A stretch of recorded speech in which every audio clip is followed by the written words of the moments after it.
How many of you have ever had someone say to you, if God exists, why is there so much evil in the world? Or maybe that's even something you've been asking yourself. Stay tuned to hear the answer.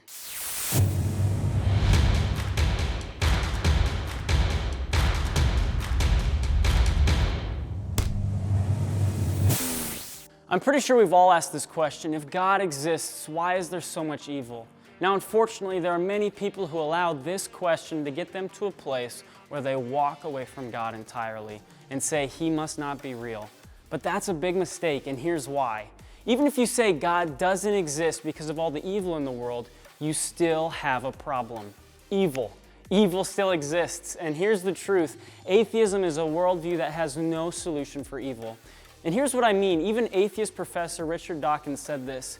In a universe of electrons and selfish genes, blind physical forces, and genetic replication, some people are going to get hurt, other people are going to get lucky, and you won't find any rhyme or reason in it, nor any justice. And he goes on to say, the universe that we observe has precisely the properties we should expect if there is, at bottom, no design, no purpose, no evil, no good, nothing but pitiless indifference. Richard Dawkins is saying, you know what? God doesn't exist, so the universe is made up of all sorts of people who get hurt, some who get lucky, but at the end of the day, evil doesn't even exist.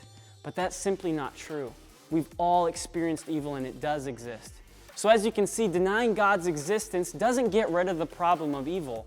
All it does is get you to a place where you try to deny that evil even exists. But I want to share with you some good news.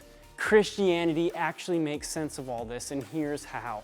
In Christianity, we see a full picture of when evil came into the world, and this is described perfectly in Romans 5, verse 12.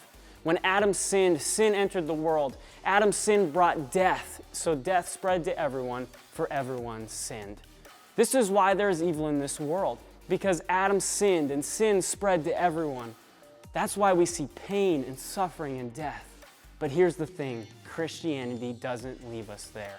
There is a solution to this evil, and this solution is a person, and his name is Jesus.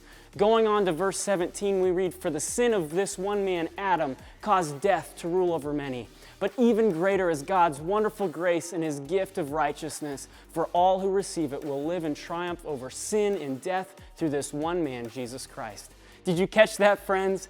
Jesus is the solution to evil. As a matter of fact, when he died on the cross and rose again 3 days later, he defeated sin, evil, and death. And one day when he returns again, all sin and evil will be conquered forever. How wonderful is that?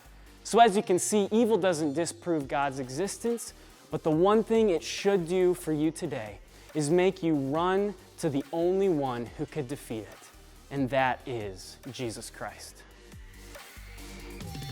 If you want to learn more about this topic and many others, or about our cost-free stint internship, visit topbecker.org/stint.